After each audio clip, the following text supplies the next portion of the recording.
नमस्कार, मैं दीपक शर्मा, मेरे यूट्यूब मंच पर आपका स्वागत है। दोस्तों, आने वाले 2 महीने मोदी जी के करियर के सबसे मुश्किल दिन हो सकते हैं, क्योंकि उनके करियर पे फुल स्टॉप लग सकता है, पूर्ण विराम लग सकता है। और आने वाली 17 सितंबर यानी 2 महीने से पहले मोदी जी को डिसाइड करना होगा कि उन्हें रिटायर होना है या पीएम की गद्दी पर बैठे रहना है। और 17 सितंबर की बात इसलिए क्योंकि 17 सितंबर को 2025 को मोदी जी 75 बरस के पूरे हो रहे हैं, 75 ईयर्स कंप्लीट कर रहे हैं। और ये बात इसलिए आज कही जा रही है क्योंकि एक दिन पहले नागपुर में आरएसएस के चीफ मोहन भागवत ने कहा है कि 75 बरस के बाद आदमी को रिटायर हो जाना चाहिए। अब भागवत साहब ने मोदी जी का लिहाज रखा, नाम नहीं लिया, लेकिन इशारा एकदम क्लियर था, मैसेज एकदम क्लियर था कि 75 के बाद अब बस करिए। 75 वर्ष का आपने किया, लेकिन मैं इसका अर्थ जानता हूं। 75 वर्ष की साल जब उड़ी जाती है तब उसका अर्थ यह होता है कि अब आपकी आयु हो गई, अब जरा बाजू हमको करने दो। अब दोस्तों, बड़ी बात यह है कि मोहन भागवत खुद 11 सितंबर 2025 को 75 साल के पूरे हो रहे हैं। 2 महीने के अंदर 75 ईयर्स के पूरे हो रहे हैं। और आरएसएस मुख्यालय से जो संकेत मिल रहे हैं, मोहन भागवत रिटायर हो सकते हैं। और उसके ठीक हफ्ते भर बाद यानी 17 सितंबर 2025 को मोदी जी भी 75 साल के पूरे हो रहे हैं, 75 ईयर्स कंप्लीट कर रहे हैं। सवाल इस बात का है कि अगर मोहन भागवत 11 सितंबर को इस्तीफा देते हैं, रिटायर करते हैं, कुर्सी खाली करते हैं, तो क्या मोदी जी भी कुर्सी खाली करेंगे 7 दिन बाद? क्या आरएसएस का दबाव, आरएसएस के चीफ का दबाव, या उनका रिटायरमेंट प्लान, या उनका इस्तीफा मोदी जी पर एक नैतिक दबाव होगा और मोदी जी गद्दी छोड़ेंगे? अब इस पूरे मामले को लेकर आज देश भर में हंगामा है, खासकर विपक्ष बढ़ चढ़कर बोल रहा है। 11 साल से जो इस देश की हालत की है, संविधान की हालत की है, संवैधानिक संस्थाओं की हालत की है, अब 17 सितंबर को उससे हमें निजात मिलेगी। भी आदमी किसी काम को करने में सक्षम जो है, उसकी जो एफिशिएंसी है वो एक आयु तक होती है। 60 साल पे सरकारी कर्मचारी रिटायर हो जाता है। हाई कोर्ट, सुप्रीम कोर्ट के जज भी जो है 65 साल की उम्र में रिटायर हो जाता है। 75 साल का जो एज लिमिट था वो खुद भारतीय जनता पार्टी ने जब सरकार बनाई थी 2014 में शुरुआत की थी, जहां पे जो 75 साल के ऊपर थे उन सबको मार्गदर्शक मंडली में डाल दिया था। तो आई थिंक वो याद दिला रहे हैं। अब दोस्तों, मोदी जी की बड़ी खबर पर, रिटायरमेंट प्लान पर तो मैं आ रहा हूं, लेकिन इससे भी बड़ी बात हुई। और बड़ी बात यह हुई कि मोदी जी के जो चाणक्य हैं, जिन्हें आप शैडो कहते हैं, पॉलिटिकल शैडो, यानी Amit Shah, number 2 in the government, गृह मंत्री अमित शाह, इन्होंने 2 दिन पहले गुजरात की एक सभा में, एक मीटिंग में एक ज़बरदस्त अनाउंसमेंट किया। मिस्टर शाह ने कहा कि उनका रिटायरमेंट प्लान पूरी तरह से तैयार है। उन्होंने सब कुछ सोच लिया है कि रिटायरमेंट के बाद क्या करेंगे। जब भी वो रिटायर होंगे, अमित शाह अपने गांव में जाएंगे, वहाँ पर ऑर्गेनिक खेती करेंगे, वहाँ पर उपनिषद और वेद पढ़ेंगे। यानी अमित शाह ने अभी से रिटायरमेंट प्लान तैयार कर लिया। सुनिए, शाह साहब को सुनिए। मैंने तो तय किया है कि मैं जब भी रिटायर्ड हो जाऊंगा, मैं मेरे बाकी का जीवन वेद, उपनिषद और प्राकृतिक खेती के लिए खर्च करूंगा। दोस्तों, जो सवाल है वो ये है कि RSS chief Mohan Bhagwat retirement की बात कर रहे हैं। मोदी जी के जो नंबर 2 हैं, मोदी जी के जो साए हैं, शैडो हैं, अमित शाह, वो भी रिटायरमेंट प्लान डिस्कस कर रहे हैं पब्लिक में, कैमरे पर मिस्टर भागवत हैं, कैमरे पर शाह हैं। रिटायरमेंट प्लान दोनों डिस्कस कर रहे हैं। और ये रिटायरमेंट प्लान तब डिस्कस हो रहा है जब मोदी जी के सिर्फ 2 महीने बचे हैं 75 साल पूरे होने में। आखिर मामला है क्या? कोशिश करूंगा दोस्तों हर परत खोलने की आज।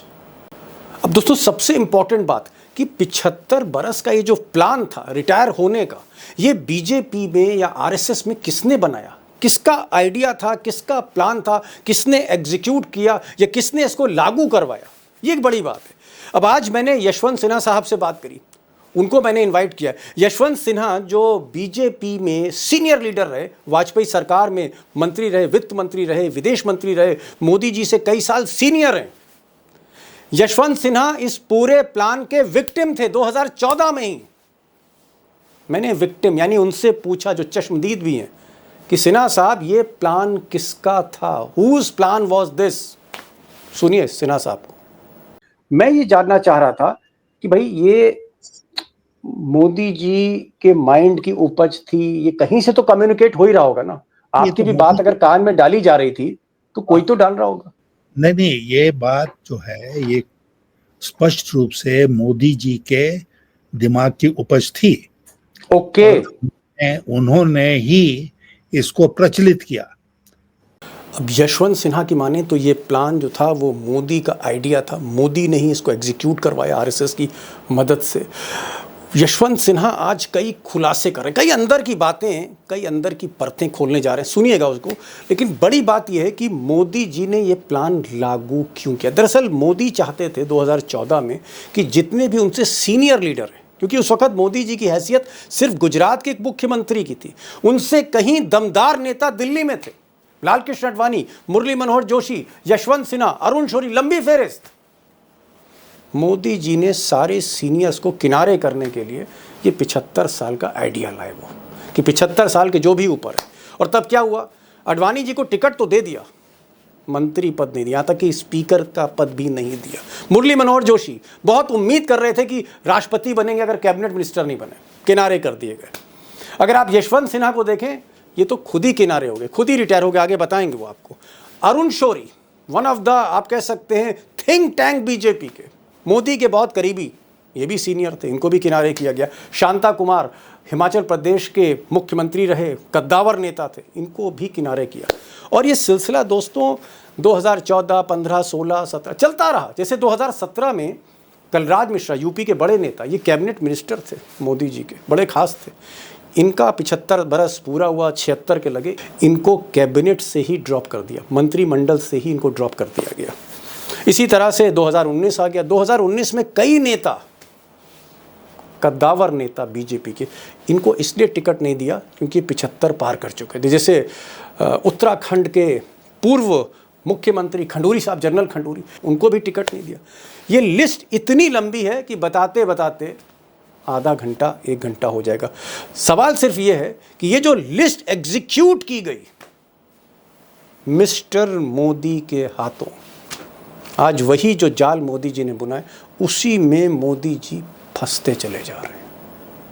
अब दोस्तों सच्चाई यह है कि 2014 से अब तक बीजेपी में जो नेता बचे हैं, उसमें जो सबसे सीनियर मोस्ट हैं वो मिस्टर मोदी ही हैं, जो 75 बरस के पूरे हो रहे हैं। आप राजनाथ सिंह की बात करेंगे, राजनाथ सिंह 74 साल के, 1951 बॉर्न है। हरदीप सिंह पुरी, कुछ लोग कहते हैं शायद ये भी सीनियर सिटीज़न हो रहे हैं बीजेपी में, मंत्री हैं, 73 साल के। कुछ लोग कहेंगे कि मोदी जी के काउंसिल ऑफ मिनिस्टर्स में, मंत्री परिषद में जीतन राम मांझी हैं। जीतन राम मांझी तो 75-80 बरस के हैं। ये सही बात है कि वो 80 बरस के हैं, लेकिन जीतन राम मांझी बीजेपी के नहीं हैं। वो बीजेपी के नहीं हैं, वो आउटसाइडर हैं, सहयोगी दल के हैं, बिहार के नेता हैं जो सपोर्ट कर रहे हैं मोदी जी की सरकार को। इस नाते वो मंत्री हैं, उन पर एज बार लागू नहीं है। अब दोस्तों जो बड़ा सवाल है, जो असली क्वेश्चन है, वो ये है कि मोदी जी अपने ही बनाए हुए नियम को, अघोषित नियम को, अनडिक्लेयर्ड रूल को, वो खुद पर लागू करेंगे या नहीं करेंगे। यानी जिस नियम से कई गर्दनें काटी गईं, बड़े बड़े नेता किनारे किए गए, क्या वही नियम, वही रूल मोदी जी अपने पर लागू करेंगे या नहीं करेंगे, या फिर गद्दी पर बैठे रहेंगे 2029 या उसके बाद भी। सवाल इस बात का है कि इसका जवाब आखिर कौन दे सकता है।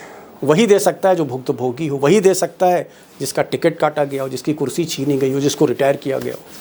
कई लोगों से कोशिश की, लेकिन यशवंत सिन्हा साहब तैयार हुए और आज वो खुलकर बोले, एक एक बात बोले। और इस इंटरव्यू को आप गौर से सुनिएगा। उन्होंने जो दिल की बात कही और अंदर की बात कही है, हर बात हैरान करने वाली। गौर से सुनिएगा यशवंत सिन्हा को। भुक्तभोगी भी हैं, चश्मदीद भी हैं इस सारे खेल के। यशवंत जी, मोहन भागवत आरएसएस के चीफ, उन्होंने एक बयान दिया और हंगामा मचा हुआ है। पूरे देश भर में हंगामा है, विपक्षी पार्टियों में हंगामा है, बीजेपी में हंगामा है। उन्होंने कहा नागपुर में कि भाई 75 साल के जब आप पूरे हो जाएं तो फिर दूसरों को मौका दें। यानी एक तरह से ये इशारा था नरेंद्र मोदी के लिए, जो 2 महीने बाद 75 साल के हो रहे हैं। इस पर मैं आऊंगा, लेकिन मैं एक चीज पूछना चाह रहा हूं कि 75 साल का नियम आप लोगों पर भी लागू किया गया था। मोहन भागवत के सवाल पे तो बाद में आऊंगा, लेकिन क्योंकि आप हमारे साथ एक चश्मदीद हैं इस पूरे मामले के, जब मुरली मनोहर जोशी को रिटायर किया गया, टिकट नहीं दिया गया, या फिर अडवाणी जी को मार्गदर्शक मंडल में भेजा गया, या हमने देखा कलराज मिश्रा जब 76 साल के उन्हें रिटायर किया गया, बीसी खंडूरी जो मुख्यमंत्री रहे उत्तराखंड के, आपके साथी थे, उनको रिटायर किया गया, शांता कुमार को किया गया, अरुण शौरी को किया, एक लंबी फेहरिस्त है। मैं ये जानना चाह रहा हूं सिन्हा साहब, क्या हो रहा था उस वक्त? क्या ये वाकई गेम प्लान मिस्टर मोदी का था, गुजरात लॉबी का था, इसमें आरएसएस को शामिल किया गया, और क्या वाकई लोगों से कहा गया, शांता कुमार से, कलराज मिश्रा से, खंडूरी साहब से आपको इशारे दिए गए, या बाकी जो नेता हैं चाहे अरुण शौरी हो, खेल क्या था पर्दे के पीछे? मुझे याद पड़ता है कि 2013 के मध्य से, क्योंकि 2014 में लोकसभा के चुनाव होने थे शुरू में, तो ये चर्चा में बात आई कि जो लोग 75 के हो गए हैं या हो जाएंगे, वैसे लोगों को चुनाव नहीं लड़ना चाहिए, या अगर वो चुनाव लड़ते भी हैं तो उनको सरकार में कोई स्थान नहीं मिलेगा, क्योंकि 75 साल की एक आयु सीमा, एक कट ऑफ तय कर दिया गया है। किसने तय किया? क्या ये प्रस्ताव पारित हुआ पार्लियामेंट्री बोर्ड में? क्या ये प्रस्ताव पारित हुआ राष्ट्रीय कार्य समिति में? नहीं, ऐसा कुछ नहीं हुआ। केवल चर्चा में एक बात आती रही कि 75 के जो लोग हो जाएंगे, 75 वर्षों के, उनको सरकार में स्थान नहीं दिया जाएगा। चुनाव लड़ने की अनुमति थी। मुझे याद पड़ता है कि जब मैंने लोगों को बताया कि मैं चुनाव नहीं लड़ूंगा, तो उन्होंने, राजनाथ सिंह उस समय पार्टी के अध्यक्ष थे, वो अंत समय तक हमको फोन करते रहिए कि नहीं आप चुनाव लड़ लीजिए, लेकिन मैंने साफ मना कर दिया। और इसलिए मना कर दिया कि मैं जानता था कि आने वाला जो डिस्पेंसेशन है उसके साथ हमारी बनेगी नहीं, तो मैंने सोचा कि मैं स्वयं ही दूर हो जाता हूं। तो ये कहीं कोई नियम नहीं था पार्टी का, कहीं कोई नियम बना नहीं, और ये बात हवा हवाई में रही। लेकिन 2014 के चुनाव होने के बाद इसको इम्प्लीमेंट किया गया, क्योंकि जैसा आपने स्वयं कहा कि उस समय 75 के ऊपर जो लोग हो गए थे, लेड बाय आडवाणी जी, शांता कुमार, खंडूरी, इन सब लोगों को, अरुण शौरी भी थे उसमें, अरुण शौरी भी थे उसमें, तो इन लोगों को सबको किनारे कर दिया गया। इनको सरकार में कोई अवसर प्रदान नहीं किया गया, तो नियम लागू हो गया। नियम कहीं बना नहीं, बात रही हवा में, लेकिन सरकार जब बनी बीजेपी की तो ये नियम लागू हो गया। मैं इज्जत के साथ किनारे था, इसलिए मेरे ऊपर इसका असर नहीं पड़ा। जी नहीं, हमने देखा कि चाहे वो कलराज मिश्रा हों, जब वो 76 साल के हुए तुरंत उनको जो है ड्रॉप कर दिया गया, हालांकि बाद में गवर्नर बना दिया गया। कल्याण सिंह हो, लालजी टंडन हो, तमाम नेता जो भी 75 के ऊपर होते गए, ऐसा लोगों ने सोचा कि अरे भाई अब 75 के हो रहे हैं तो भाई अब तो रिजाइन करना ही पड़ेगा या हमें ड्रॉप कर दिया जाएगा। मैं ये चाह रहा हूं कि ये उपज, क्योंकि आप भी कहीं ना कहीं एक तरह के विक्टिम थे। मैं सिर्फ अडवाणी जी और मुरली मनोहर जोशी की बात नहीं कर रहा हूं, या अरुण शौरी की बात नहीं कर रहा हूं।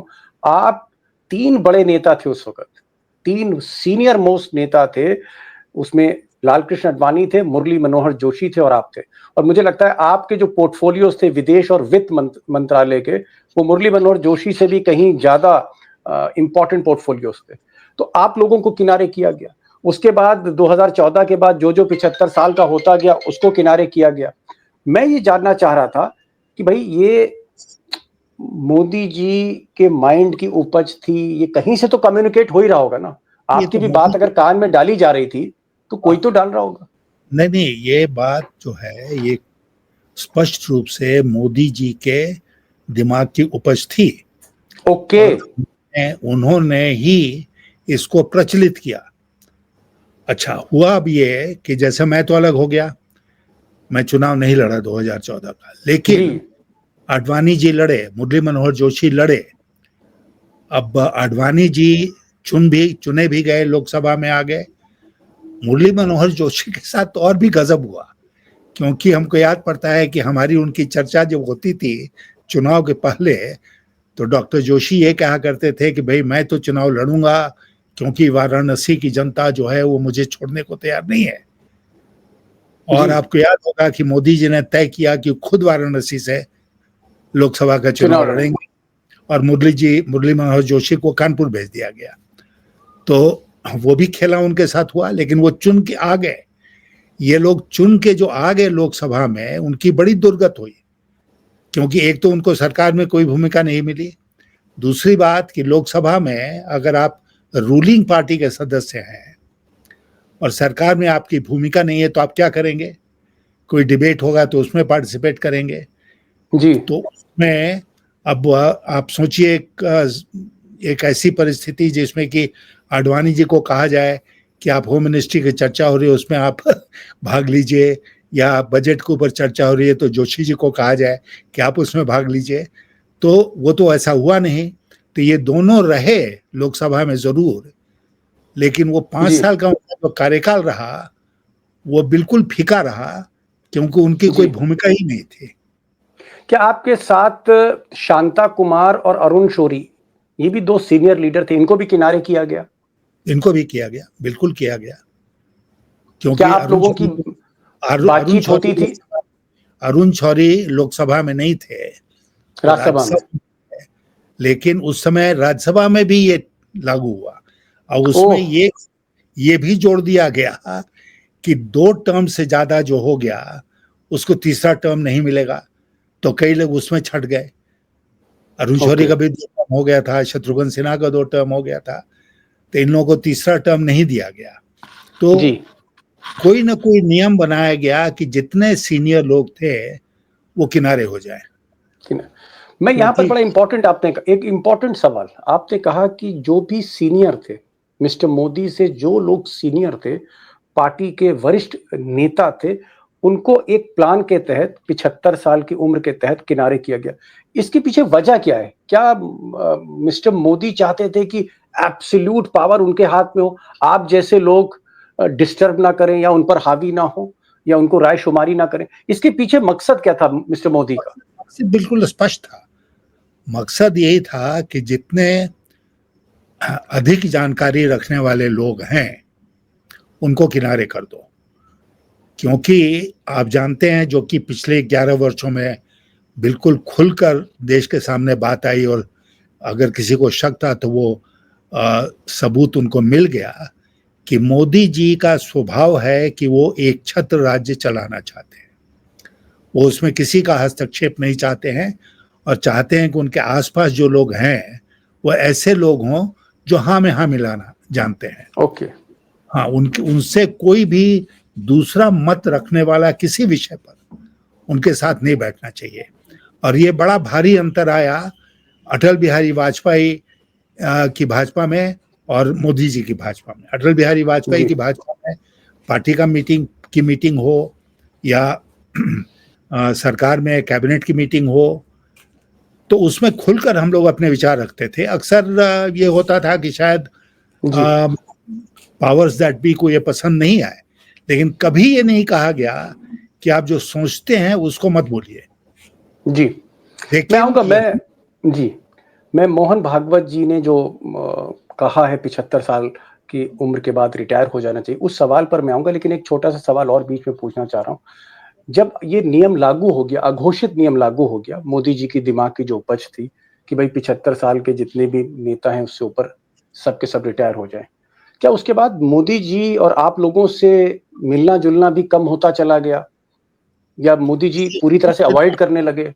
शुरू के दिनों में हमको याद है कि 1-2 बार उन्होंने हमको भी किसी कार्यक्रम में बुलाया जहां पर कि एक चर्चा हो रही थी कि किसी विषय पर क्या किया जाए। विषय जैसे कहा कि प्लानिंग कमीशन को खत्म कर दिया जाए, उसकी जगह पर नीति आयोग बना दिया जाए। अब नीति नाम भी उसका आप जानते हैं तोड़ मरोड़ कर उसको नीति किया गया और फिर वो नीति आयोग बन गया। लेकिन शुरू के दिनों में ये बात चली। अब मुझे याद पड़ता है कुछ समय भी जो विषय थे उस पर मैंने खुलकर अपनी राय रखी थी और मुझे अब प्रतीत होता है कि शायद उस समय उन लोगों को ये पसंद नहीं आया कि कोई इंडिपेंडेंटली अपनी राय रख रहा है, इसलिए उनको शायद और वो कन्विंस हो गए होंगे भाई यशवंत सिन्हा को तो किनारे करो ही, तो जो बातचीत का सिलसिला था, जो राय मशविरा का सिलसिला था, वो भी खत्म हो गया। खत्म। और बड़ी बात तो यशवंत सिन्हा कह रहे हैं, सीनियर लीडर बीजेपी के, पूर्व विदेश मंत्री, वित्त मंत्री। वो कह रहे हैं कि सरकार बनने के बाद जब रिटायरमेंट की ये जो फार्मूला आया, उसके बाद चाहे वो अडवाणी जी हो, मुरली मनोहर जोशी हो, यशवंत सिन्हा हो, अरुण शौरी हो, शांता कुमार हो, खंडूरी, जनरल खंडूरी हो, मुख्यमंत्री जो रहे उत्तराखंड, धीरे धीरे सबसे बातचीत का सिलसिला, राय शुमारी, मशवरा लेने का सारा सिलसिला, वो भी बंद होता गया, कम होता गया। अब मैं असली सवाल पर आ रहा हूँ। चलिए ठीक है, ये तो मोदी जी का हमने फॉर्मूला डिस्कस किया जी। एक और बात जोड़ देता हूँ कि जैसे वो कौन सा उन्होंने कमिटी बनाई सीनियर लीडर्स की, जिसमें मार्गदर्शक मंडल, आज तक उस मार्गदर्शक मंडल की एक भी मीटिंग नहीं हुई, एक भी मीटिंग नहीं हुई। तो आप सोच सकते हैं कि मंशा क्या थी। जी हाँ, मार्गदर्शक मंडल एक बनाया गया, मोदी जी ने सीनियर लीडर्स उस मंडल में, उस कमेटी में डाले, लेकिन उस कमेटी की मीटिंग पिछले 11 साल में एक बार भी नहीं हुई। यानी कुल मिलाकर मकसद ये था कि जो सीनियर लीडरशिप है बीजेपी की, जो बहुत कॉम्पिटेंट भी थी उस वक्त, एक्सपीरियंस थी, उनको किनारे किया और एक नई टीम, या आप कह सकते हैं अपने चेले चापड़ जोड़ने में मोदी जी लग गए। यशवंत जी, जो सबसे इंपॉर्टेंट बात है, मैं अब उस पर आ रहा हूं। मोहन भागवत 11 सितंबर को 2 महीने बाद 75 साल के हो रहे हैं, और जिस तरह से उन्होंने बात खुद करी है, ऐसा लगता है कि शायद वो रिटायरमेंट लेने के मूड में। अगर 11 सितंबर 2025 को mister Bhagwat, RSS chief, retirement ले लेते हैं, और 7 दिन बाद 17 सितंबर को मिस्टर मोदी 75 साल के हो रहे हैं, तो क्या ये एक बहुत बड़ा प्रेशर होगा, ये बहुत बड़ा मैसेज होगा, क्लियर मैसेज होगा आरएसएस चीफ का मोदी जी को? बिल्कुल होगा। देखिए, और मैं मानता हूं इस बात को दीपक जी, कि जब मोहन भागवत जी ने खुले तौर पर इस बात को कहा है कि 75 साल की उम्र होने के बाद सम्मानजनक रिटायरमेंट ले लेना चाहिए, तो मोहन भागवत जी स्वयं के ऊपर भी इस नियम को लागू करेंगे। अब उनके पास कोई विकल्प नहीं है, और वो अगर घोषणा कर देते हैं कि मैं 75 का हो जाऊंगा फला दिन, और आरएसएस जो है वो अपना हमारा सक्सेसर ढूंढ ले, तो फिर मोदी जी के लिए तो और भी मुश्किल हो जाएगी ना, कि मोहन भागवत जी स्वयं के ऊपर वो नियम लागू कर रहे हैं, तो मोदी जी कैसे कहेंगे कि नहीं, मेरे ऊपर नियम लागू नहीं होगा, क्योंकि मैं भगवान का अवतार हूं, इसलिए मेरे ऊपर कोई नियम लागू नहीं होता है। यह बात चलने वाली नहीं है। तो बहुत सारे और फैक्टर्स हैं जिसका मैं, आप इजाजत देंगे तो मैं जिक्र करूंगा। बिल्कुल बिल्कुल बिल्कुल, मैं तो ये भी जानना चाह रहा हूं आपसे, क्योंकि आप खुद इस 75 साल के नियम के विक्टिम रहे, चश्मदीद रहे। मैं आपसे जानना चाह रहा हूं कि मोहन भागवत ने ऐसा क्यों कहा? क्या मोहन भागवत और मोदी के बीच में, आरएसएस चीफ और प्राइम मिनिस्टर के बीच में रिश्ते ठीक नहीं हैं? देखिए, सबसे बड़ा उसका प्रमाण क्या है? सबसे बड़ा उसका प्रमाण ये है कि भारतीय जनता पार्टी पहली बार शायद अपने इतिहास में अपना राष्ट्रीय अध्यक्ष नहीं चुन पा रही है जी। तो नहीं चुन पा रही है, इसलिए नहीं चुन पा रही है कि लोगों का कहना यह है कि संघ की जो पसंद है वो मोदी जी की पसंद नहीं है, तो इसलिए ऐसा नहीं हो रहा है। आम बात तो यही चल रही है ना, हम चर्चा। तो अब संघ जो है, भारतीय जनता पार्टी के अधिकांश कार्यकर्ता जो हैं वो संघ से जुड़े हैं, संघ के स्वयंसेवक रहे हैं, बहुत से लोग भाजपा में आने के बाद भी स्वयंसेवक रहते हैं। तो इसलिए जो संघ का प्रभाव है भारतीय जनता पार्टी के ऊपर, वो कम नहीं हुआ है। चाहे जरूर ये दिखे कि मोदी जी बहुत शक्तिशाली थे पिछले 11 सालों में, लेकिन संघ का जो प्रभाव है, जो ताकत है उनकी भारतीय जनता पार्टी के ऊपर, वो कम नहीं हुई है। और मोहन भागवत अगर स्पष्ट रूप से कोई कदम उठाते हैं, जैसे स्वयं रिटायर हो जाएं, तो फिर मोदी जी के लिए तो बचने का कोई रास्ता बचता नहीं है। मोदी जी इग्नोर करते हैं तो एक कॉन्फ्रंटेशन की स्थिति बनती है ना संघ और ये बीजेपी के बीच में, वो कोई नहीं चाहेगा कि बने। बड़ी बात करें, आप कह रहे हैं कि टकराव और बढ़ेगा। ये जो 11 सितंबर मोहन भागवत 75 साल के हो रहे हैं, 17 सितंबर मोदी 75 साल के हो रहे हैं, 11 से 17 के बीच ये बड़ी इंपॉर्टेंट तारीख है हिंदुस्तान की राजनीति में। इसको गौर करके तो हम देखेंगे। एक सवाल और है, और ये भी पता नहीं संयोग है, प्रयोग है, इत्तेफाक है, क्या है। अभी 2 दिन पहले अमित शाह जो नंबर 2 हैं, नंबर 2 हैं, जिनको कहा जाता है प्रधानमंत्री के बाद के सक्सेसर हैं, इन्होंने सिन्हा साहब गुजरात में ऐसी बात करते करते इन्होंने कहा कि भाई मैं तो अपनी रिटायरमेंट प्लान की तैयारी कर रहा हूं, मैं जब भी रिटायर होऊंगा तो मैं तो गांव अपने वापस चला जाऊंगा, वहां मैं ऑर्गेनिक खेती करूंगा और वेद और उपनिषद पढ़ूंगा। अब ये बात अमित शाह क्यों कह रहे हैं कि मैं तो रिटायरमेंट प्लान तैयार कर रहा हूं और मैंने रिटायरमेंट प्लान तैयार कर लिया है? ये बात वो भी 2 महीने पहले, ये बात अमित शाह क्यों कर रहे हैं? देखिए, इसमें कोई आश्चर्य की बात नहीं है। अगर 75 साल का नियम मोदी जी के ऊपर लागू होता है तो मोदी जी प्रधानमंत्री नहीं रहेंगे 75 साल की आयु प्राप्त करने के बाद। नया इसका मतलब यह होगा कि मेजॉरिटी चूंकि बीजेपी एनडीए की है तो कोई और प्रधानमंत्री बनेगा, और उस कैबिनेट में अमित शाह जी का क्या वही स्थान रहेगा जो उनका स्थान आज के दिन है, और क्या वो इतने महत्वपूर्ण रहेंगे? मुझे लगता है कि कहीं ना कहीं से उनको भी इस बात का आभास है कि अगर मोदी जी प्रधानमंत्री नहीं रहे तो नई सरकार में उनको गृह मंत्री का या इसके इक्विवेलेंट कोई पोर्टफोलियो मिलने की गुंजाइश नहीं है, क्योंकि अमित शाह की जो उम्र आज के दिन है उसमें तो 75 पार करने में बहुत समय है, अभी बहुत समय है। वो क्यों इस बात को कह रहे हैं? बहुत वक्त है, तो वो क्यों तो इस फिर बात क्यों को कह रहे हैं? हाँ, यही मैं आपसे पूछ रहा हूं, फिर क्यों कह रहे हैं? इसलिए कह रहे हैं कि वो जानते हैं कि अगले कैबिनेट में शायद उनको जगह मिले ही नहीं, या कोई जगह मिले भी तो वो उतना महत्वपूर्ण नहीं होगा गृह मंत्री का जो आज के दिन है, तो फिर उनके लिए बड़ा मुश्किल हो जाएगा। जैसे कि मैं आपको बताऊं कि मैं वित्त मंत्री था, फिर जब वो मेरा ट्रांसफर हुआ तो मैं कहाँ गया? मैं विदेश मंत्रालय में गया। तो कोई इस बात को नहीं कह सकता है कि भाई वित्त मंत्रालय था और उसके बाद आप बिल्कुल छोटे मंत्रालय में चले गए। मैं गया तो एक महत्वपूर्ण मंत्रालय में गया। तो अगर मान लीजिए कि अमित शाह को कोई कहे कि तुम लोक कल्याण मंत्री बन जाओ जी, या एनिमल हस्बेंड्री पंचायती राज मंत्री बन जाओ, पंचायती राज मंत्री बन जाओ, तो क्या वो स्वीकार करेंगे? नहीं करेंगे। कोई सिविल सर्वेंट भी शायद नहीं स्वीकार करेगा, वो तो पॉलिटिशियन है।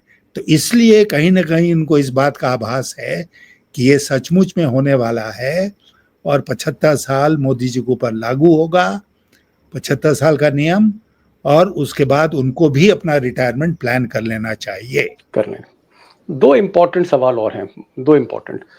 सेकंड लास्ट इंपॉर्टेंट क्वेश्चन ये है, अगर मोदी रिटायर होते हैं तो क्या अमित शाह ही उनके सक्सेसर होंगे? अमित शाह को ही कुर्सी मिलेगी, या आपको लगता है कि अगर इतना बड़ा फैसला होगा मोदी के रिटायरमेंट का तो फिर अमित शाह नहीं कोई और हो सकता है? नहीं, कोई और ही होगा। मुझे नहीं लगता है कि अमित शाह का जो बैकग्राउंड है, जो उनकी पृष्ठभूमि रही है, जिसमें बहुत सारे बहुत ही संदिग्ध केसेस हैं, तो इसलिए उनको देश का प्रधानमंत्री देश स्वीकार करेगा, वो भी इस बात को जानते हैं। तो इसलिए मुझे नहीं लगता है कि अमित शाह बनेंगे, कोई और बन सकता है। क्या ऐसा नहीं है कि अगर आरएसएस की चली, भाई जाहिर तौर पे जब आरएसएस की चलेगी तो मोदी रिटायर होंगे, और अगर आरएसएस की चलेगी तो आरएसएस गुजरात लॉबी को किनारे करना चाहती, और अमित शाह और मोदी गुजरात लॉबी के पार्ट हैं, तो क्या कोई तीसरा आदमी, वो गडकरी भी हो सकते हैं, वो देवेंद्र फडणवीस भी हो सकते हैं, वो राजनाथ भी हो सकते हैं, मैं विकल्प में ही जा रहा हूं, क्या ये वजह है कि गुजरात लॉबी यानी मोदी और शाह को लोग एक ही अक्स में देखते, एक ही फ्रेम में देखते, इस वजह से चांसेस मुश्किल है अमित शाह के? भारतीय जनता पार्टी में दीपक जी एक परंपरा थी कि प्रधानमंत्री अगर एक प्रदेश का है तो पार्टी का अध्यक्ष उस प्रदेश का नहीं होगा, किसी और प्रदेश का होगा। मोदी जी ने यह परंपरा भी तोड़ी, वो प्रधानमंत्री बने और पार्टी अध्यक्ष किसको बनाया? अमित शाह को बनाया। बाद में उनको वो गृह मंत्री बना के ले आए, जो कि एक तरह से देखा जाए तो प्रधानमंत्री के बाद सबसे महत्वपूर्ण पद सरकार में माना जाता है गृह मंत्री का। तो ये इनकी जोड़ी जो शुरू से चली आ रही है, गुजरात सरकार में भी थी, केंद्र सरकार में भी थी, ये जोड़ी तो अब चलेगी नहीं। अगर मोदी जी नहीं रहेंगे तो अमित शाह भी नहीं रहेंगे, एकदम पक्का है। ओके, पक्का है। मतलब यशवंत सिन्हा साहब कह रहे हैं कि जो जोड़ी है, जिसने एक जोड़ी की तरह काम किया, अगर मोदी जाते हैं तो शाह साहब उनको रिप्लेस नहीं करेंगे, जोड़ी स्प्लिट होगी। ऐसा नहीं है कि एक गुजरात के प्रधानमंत्री को गुजरात का ही एक व्यक्ति जो है नेता वही रिप्लेस कर रहा है, ऐसा नहीं होगा। लास्ट क्वेश्चन और भी ज्यादा इंपॉर्टेंट है। इतनी बातें हमने कर ली, सारी बातें आपने भी सारी राम कहानी बताई। मैं ये जानना चाह रहा हूँ कि चलिए भाई, मोहन भागवत भी रिटायर हो गए 11 तारीख को, 11 सितंबर को 75 साल के पूरे हो रहे हैं, और एक मैसेज भी चला गया। उसके बाद भी आपको लगता है कि मोदी जी रिटायर हो जाएंगे, कि आई रिजाइन, ये चिट्ठी लिखेंगे रेजिग्नेशन की, या तो मोदी जी रिटायर नहीं होंगे? नहीं, मुझे लगता है कि रिटायरमेंट शायद वो नहीं चाहेंगे। मैं एक उदाहरण देता हूं कि हम और आप बात कर रहे हैं,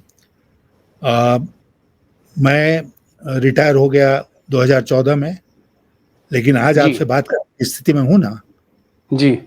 मेरी मेंटल फैकल्टी जिसको बोलते हैं वो सही जगह पर है। तो मोदी जी को लग रहा होगा कि मैं तो 75 साल का हो रहा हूं, लेकिन मैं तो बिल्कुल फिट हूं, फिजिकली भी फिट हूं, मेंटली भी फिट हूं, हर तरह से फिट हूं, तो मैं क्यों रिटायर हूं?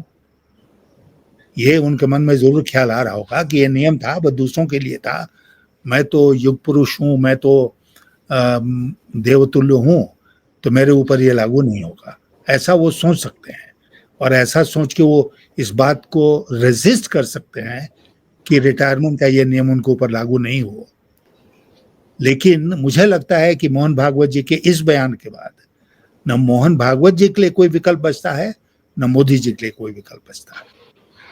बड़ी बात यशवंत सिन्हा साहब ने की, पूर्व विदेश मंत्री, पूर्व वित्त मंत्री, उन्होंने कहा कि आपसे कहना चाहूंगा, आप जानते हैं कि यूएस में, अमेरिका में एक नियम है कि राष्ट्रपति जो बनता है वो 2 टर्म के लिए बनता है जी। तीसरा टर्म संविधान के अनुसार उसको नहीं मिलता है। नहीं मिलता। ये नियम क्यों है? ये नियम इसलिए है कि आपको जो कुछ करना है वो आप 8 साल में कर सकते हैं।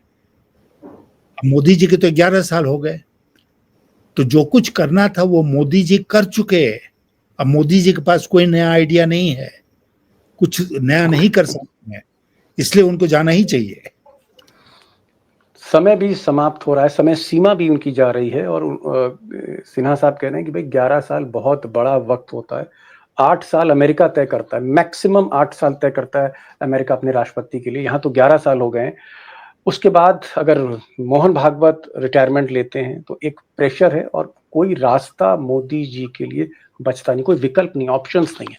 लेकिन यहाँ एक चीज मैं जरूर ऐड करना चाहूंगा कि अक्सर हमने देखा है कि जो लोग अघोषित नियम बनाते हैं वो नियम अपने पर लागू, खुद पर लागू नहीं कर सकते। देखना है मोदी जी अपना बनाया हुआ अघोषित नियम खुद पर लागू करेंगे कि नहीं करेंगे। जो हमारे साथ ये जो गेस्ट आज हैं, इन पर तो नियम लागू हुआ, लेकिन वो नियम क्या बनाने वाले पर लागू होगा, ये हमको देखना है। सिन्हा साहब, आप आए शॉर्ट नोटिस पर, आप हजारीबाग में हैं, जो है झारखंड में, वहां से आप सीधे हमसे जुड़े, समय आपने दिया और खुलकर बातें हुई। आप चश्मदीद थे, आप अपनी आंखों से सब कुछ देख रहे थे, खुलकर आपने आज बातें करी देश के आगे। बहुत बहुत शुक्रिया। Thank you so much sir for joining this program. Thank you so much.